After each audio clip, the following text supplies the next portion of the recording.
Oi, meu Mato Grosso do Sul, lindo, cheio de gente bonita. Muito prazer, eu sou a jornalista Eliana Fernandes e estamos no ar com mais um Sim, Você Pode. Este podcast, ou o que você preferir, esse videocast, esse mini programa, ele visa trazer até as mulheres, ou melhor, levar até as mulheres todas as informações pertinentes, todas as leis que estão em projetos, tudo o que ela precisa e deve saber sobre combate ao feminicídio, combate à violência contra a mulher, combate à violência contra a criança. Então, se você conhece alguém que precisa assistir esse podcast, não esqueça de pedir para seguir aí as nossas redes sociais. Estamos também no Spotify. Você pode acessar aí esse podcast, esse videocast pelo estadoonline.com.br, também no YouTube, o Estado Online MS, Instagram, o Estado Online MS e Facebook, o Estado Online MS, além das redes sociais dessa jornalista, Eliana Fernandes TV no Instagram e Eliana Fernandes no Facebook. Combinado? É o seguinte, a partir de hoje eu vou estar aqui sempre acompanhada dela, Carol Reis, ela que é uma coach renomada, ela que é expert realmente em assunto mulheres e vai ajudar a gente a fazer com que essas mulheres que estão em casa, elas sejam cada vez mais interessadas em serem líderes, serem mulheres que vão para a linha de frente realmente para combater a violência doméstica, para combater o feminicídio e defender os seus pequenininhos. Porque nada melhor do que a mulher realmente para tomar essa frente. Não adianta, né? Desde que o mundo é mundo, o que o homem faz, Carol Reis? O homem vai buscar, né? Vai buscar a caça e quem cuida dos filhotinhos em casa, na caverna, é a mulher, é a mãe. Então, ela é quem protege. Porém, eu não sei, não vivi naquela época, mas eu não vejo, historicamente, esses homens das cavernas maltratando essas crianças, né? Maltratando as mulheres. O que a gente via é que eles estavam preocupados só nisso, que é ir lá, buscar a caça, trazer, prover o sustento. Bom, primeiro, eu quero dar as boas-vindas a essa mulher maravilhosa, que é autora, inclusive, de livros, e tem feito a diferença na vida de muitas mulheres, e com esse projeto aqui acredita que fará mais ainda, né, Carol? Assim espero, Eliana. Muito obrigada por me convidar para participar desse projeto maravilhoso. É um tema que eu sou apaixonada, que eu também me sinto apaixonada para falar, para compartilhar, para dividir com as mulheres, porque eu acredito que o conhecimento traz poder. E quando a gente se empodera do conhecimento, a gente também precisa compartilhar para que ele chegue a mais pessoas. O objetivo aqui é, inclusive, que nós formemos mulheres mais interessadas em se tornarem líderes. Líderes, inclusive, líderes políticas, mas não precisa ser só dentro da política, né? Porque você tem, sim, que saber se comunicar, ter vez e voz, mas para isso você tem que ter o conhecimento. Então, esse programa veio para isso. O que a gente vai abordar hoje? A gente vai abordar algumas questões que estão acontecendo aí, algumas leis sancionadas, projetos de lei que estão em vias de serem aprovados ou não. Hoje nós vamos falar sobre um paradoxo, uma contradição que está acontecendo dentro do governo federal. Mais especificamente, na alta cúpula do governo federal, que é ali, na presidência. Nós não estamos entendendo muito bem. Paridade salarial não pode. Mas obrigar as grávidas a ficarem em casa, mesmo que elas não queiram, pode.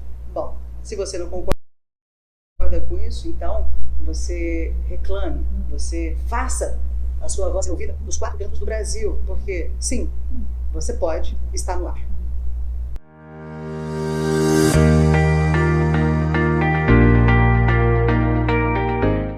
Lei 14.151. Foi sancionada pelo presidente da República. A partir dessa sanção, as grávidas, em épocas de pandemia, elas são obrigadas a ficar em casa, tá? A lei, ela veio como se fosse uma proteção, e é sim uma proteção às grávidas, porque infelizmente essa pandemia está levando muitas mulheres grávidas com seus bebês e os pais estão ficando sozinhos, é verdade. A lei veio para proteger. Porém, antes de você fazer uma lei, você tem que pesar todos os pormenores. Você não pode ir aprovando leis assim à torta e à direita no meio de uma pandemia, como aconteceu com essa lei. Por quê? O que aconteceu? Esta semana eu vi uma declaração de um empresário. Bom, eu não contrato mais mulher. Eu não contrato mais mulher, porque mulher ela pode ficar grávida a qualquer momento.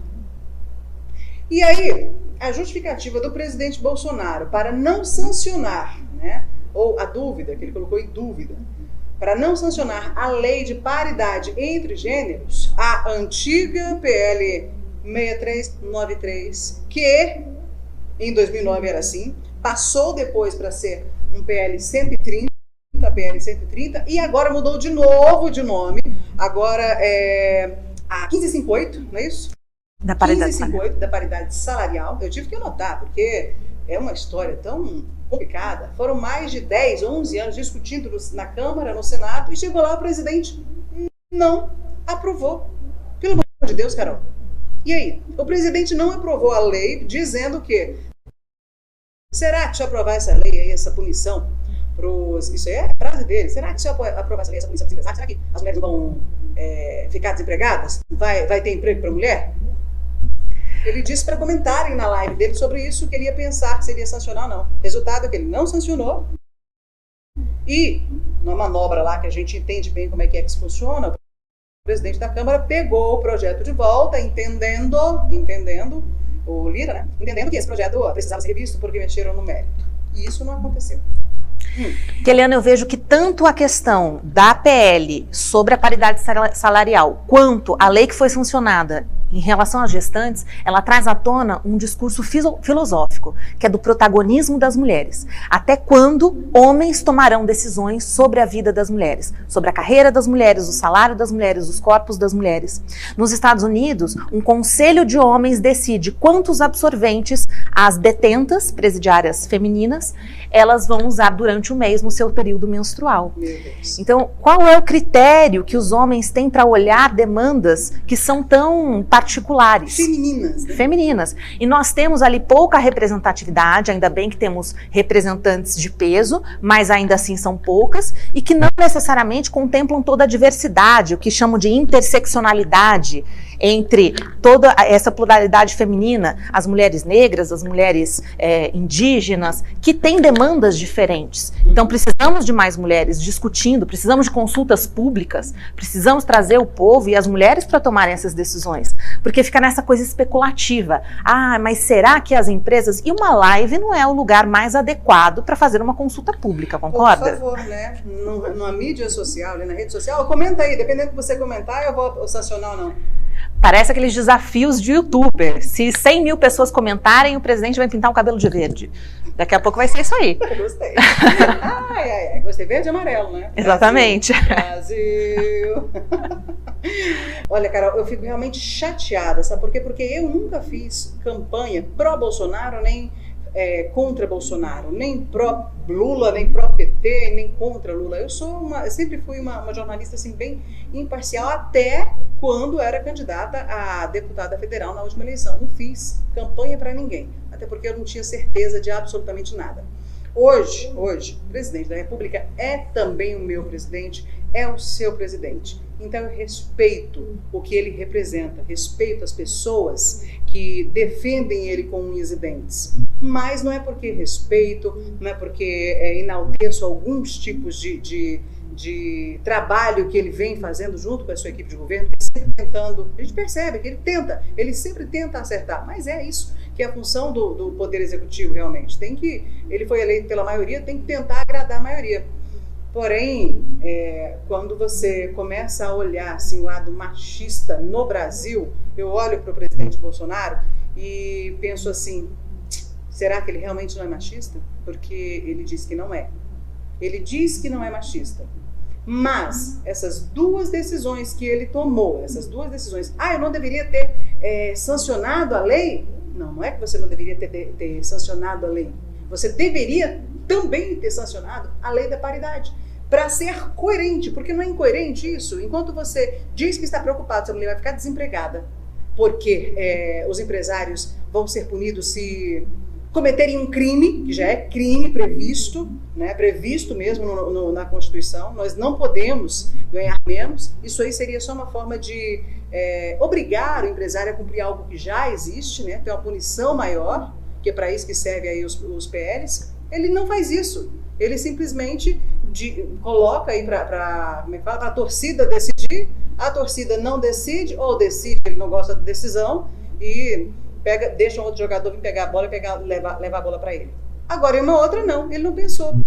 Mas eu não estou entendendo. Ele queria, os senadores, os deputados, todos que votaram essa lei, eles ficaram felizes com a sanção.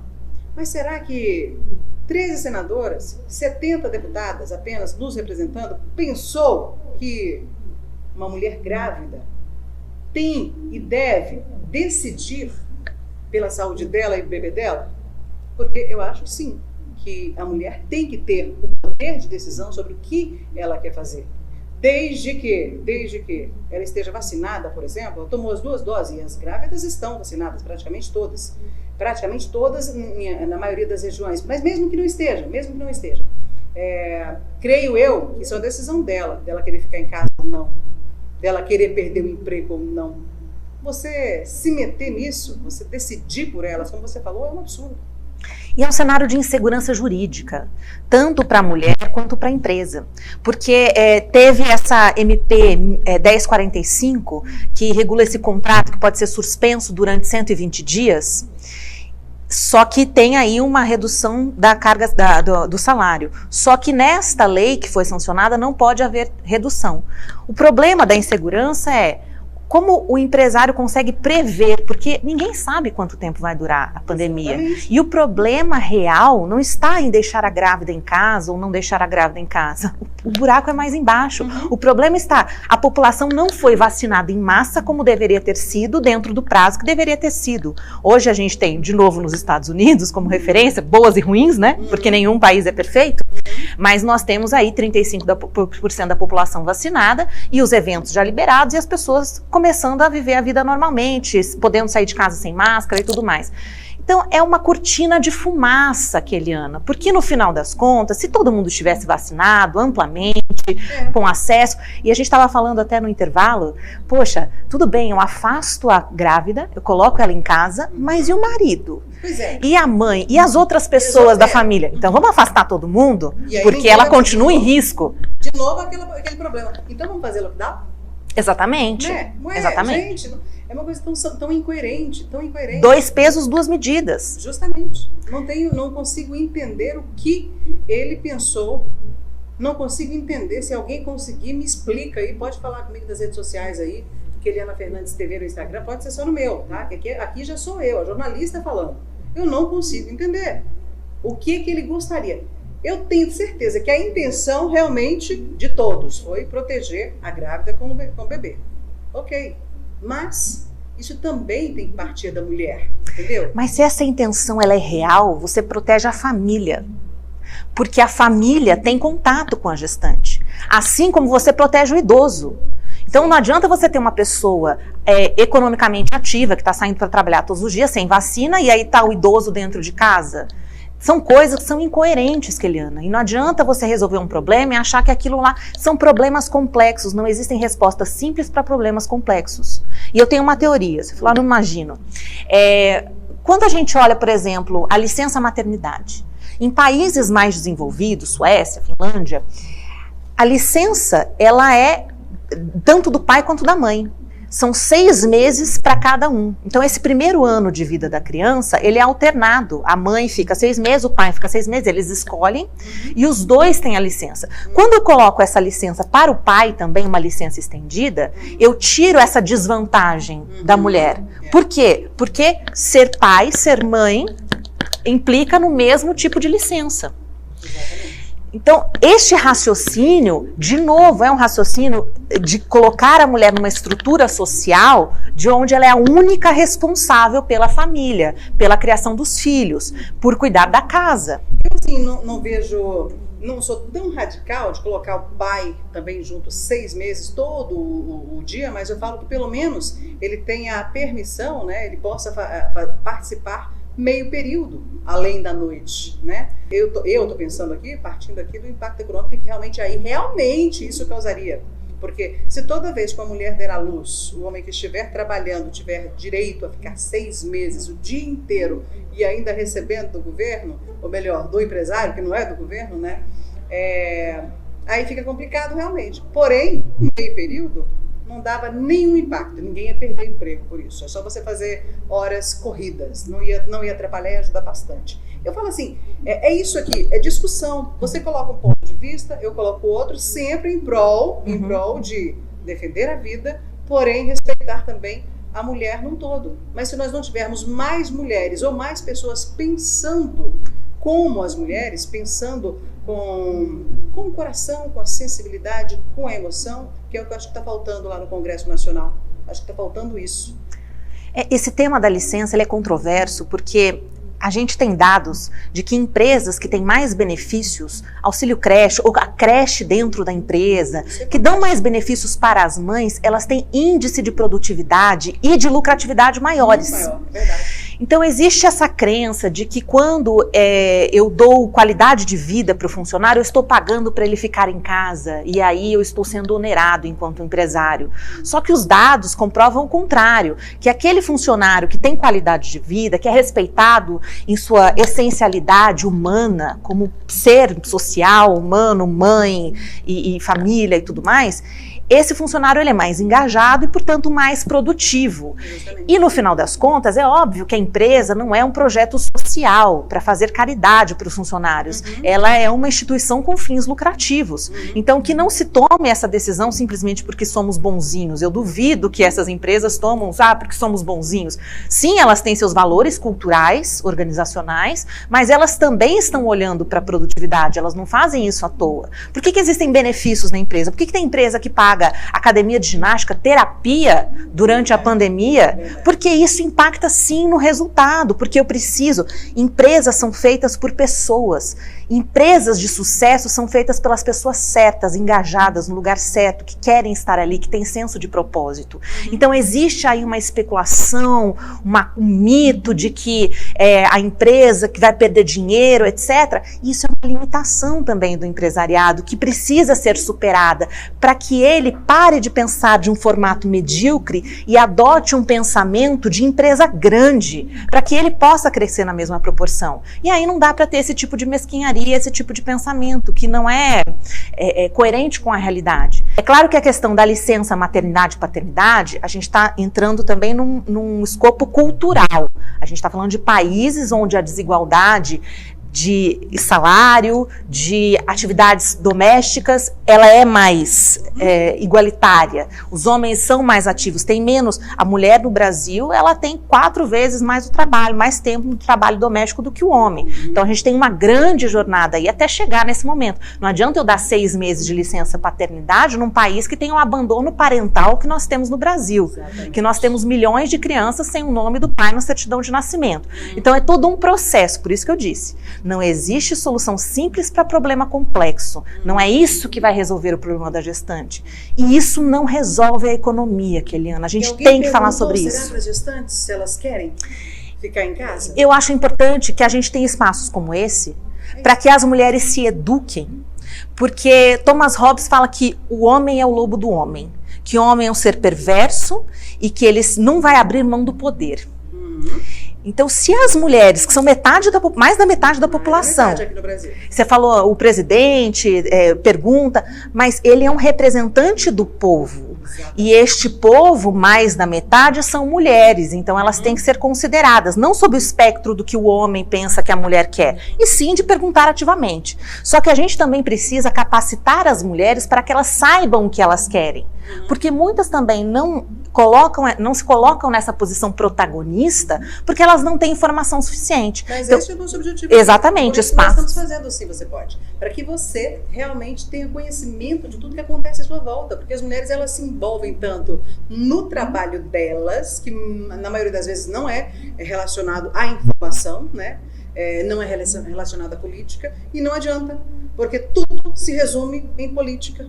Tudo se resume em política. A nossa vida é decidida hoje.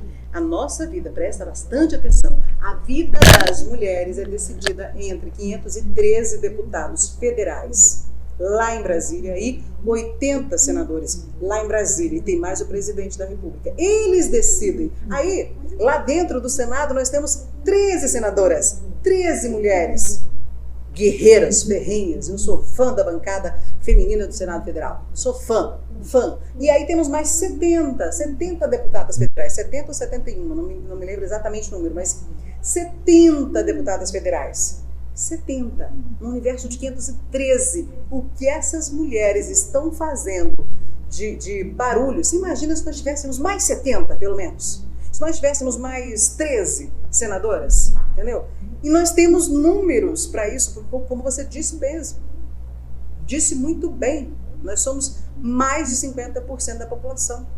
Mas por quê que nós não temos um número decente de mulheres lá no Congresso Nacional decidindo a nossa vida? Qual é o motivo? Eu queria saber. Eu tenho uma teoria, então não é validada, mas minha teoria interna aqui. Acho que tem muito a ver com síndrome de impostura.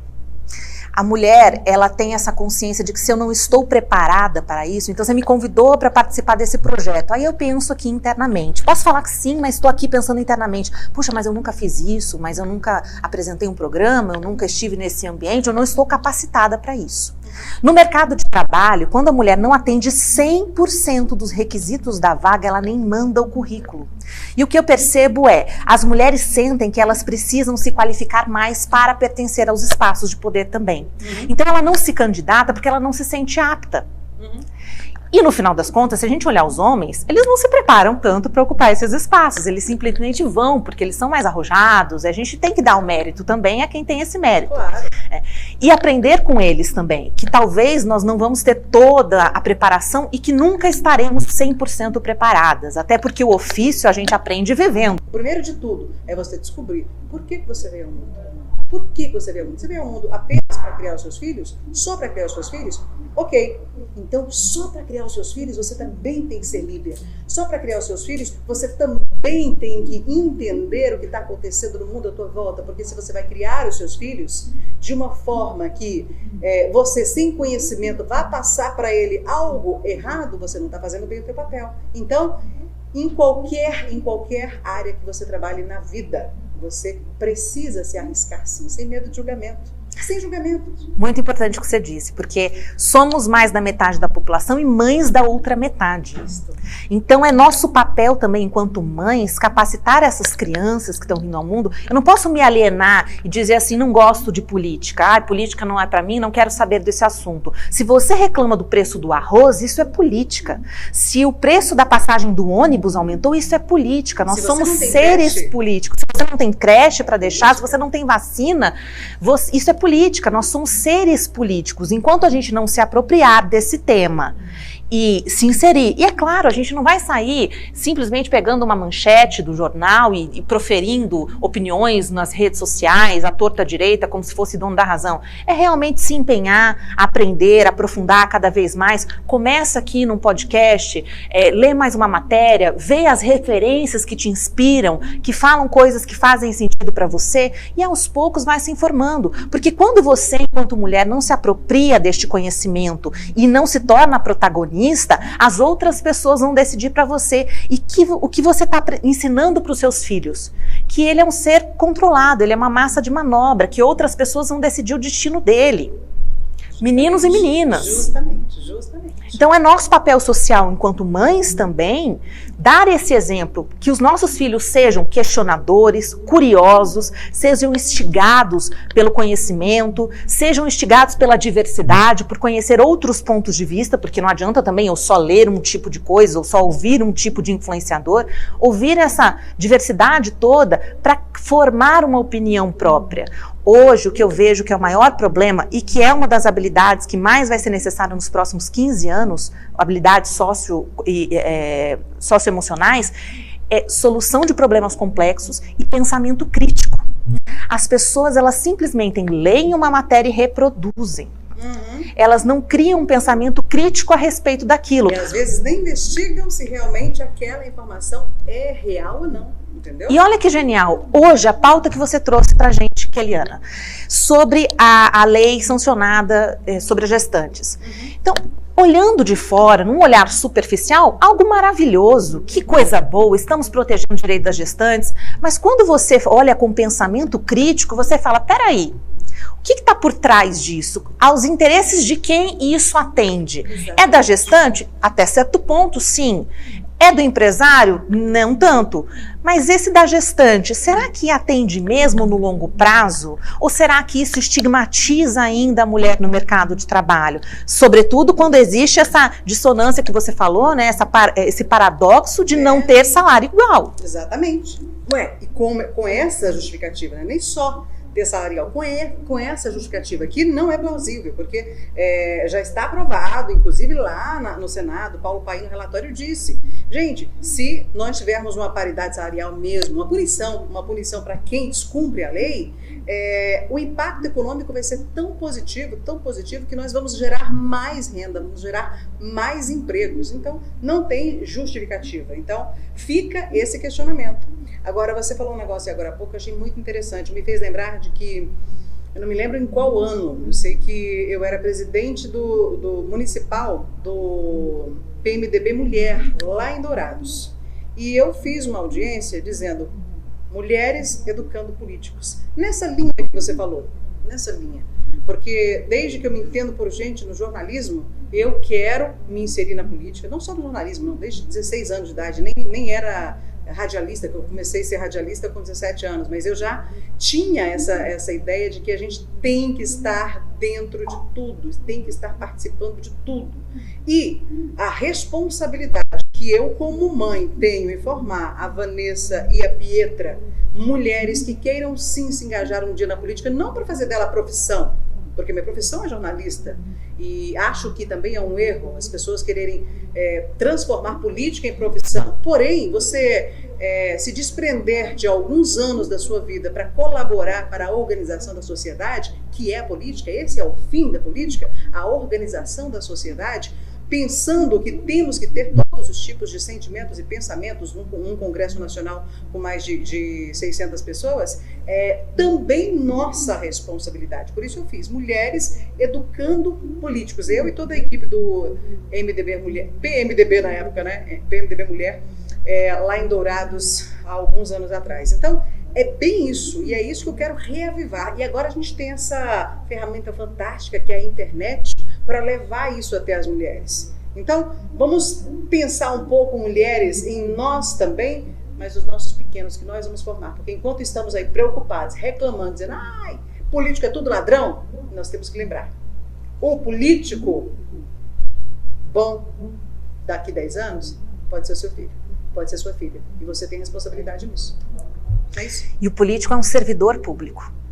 A mulher, ela é criada para servir. Servir a família, servir o marido, servir os filhos, servir a essa estrutura. E quando a gente se coloca neste patamar de servidora, mas num nível social, olha que grandes transformações a gente pode fazer em relação à nossa própria vocação. Sim. Pegar isso que é opressor de ser uma servidora do lar e levar isso para um patamar de ressignificar e ser servidora da sociedade, de trazer para o bem público, o bem-estar que eu quero para a minha família, eu quero para a minha sociedade, para a minha comunidade, para o meu bairro, para a minha cidade, para o meu país.